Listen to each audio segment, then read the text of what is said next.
Hey guys, Dr. Jason Tirado here, and today we're talking, today's headache alert, we are talking about how exercise can actually help your headache. Yeah, I know it's hard to believe. You know, for most of my patients with health conditions, like exercising seems to be one of the furthest things from their mind. I get that.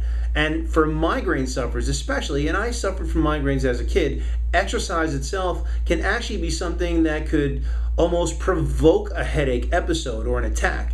And if you already have a headache, well, like the idea of going to the gym, working out, or running a mile is probably going to increase your pain. It's definitely not going to lessen it. But exercise is really an important component to overall health, and it includes people who suffer with headaches also. So the key is actually to exercise when you don't have a headache, right?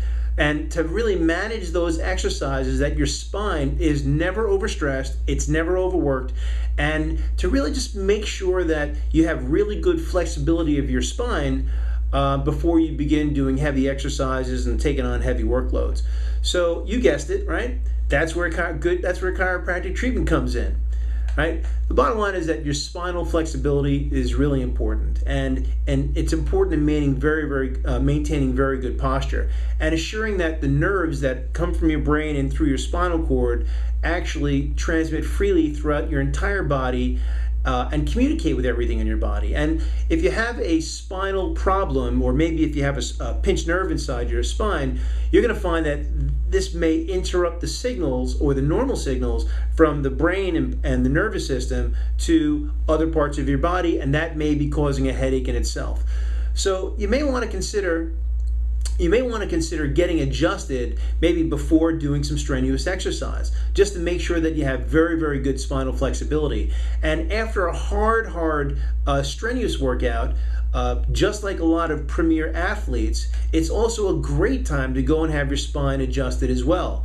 You know, little by little, by getting adjusted on somewhat of a regular basis, you're going to find that your muscles are going to they're going to regain their strength, they're going to regain their flexibility, and you're going to find that your headaches are going to just occur less and less and less, and you just won't have those bad attacks anymore.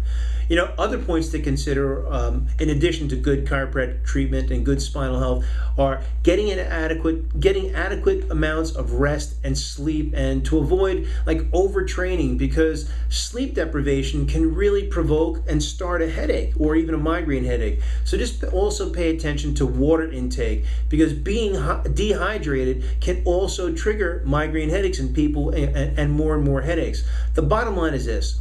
You know, if you get the spinal care that you need, if you watch out with strenuous movements that strain the spine, if you get adequate rest, if you have plenty of sleep, if you stay properly dehydrated, then and only then can you begin getting better and getting healthier. You know, many of my patients with headaches, they say that stress can be a trigger for their headaches and their migraine headaches. So try to reduce the amount of stress that you have in your life. You know, regular exercise can be a great way to deal with the stresses of work and life in itself. So that's it for today. If you suffer with any headaches, don't hesitate to give me a call. I'm Dr. Jason Tirado, your Western Chiropractor. I'll see you soon.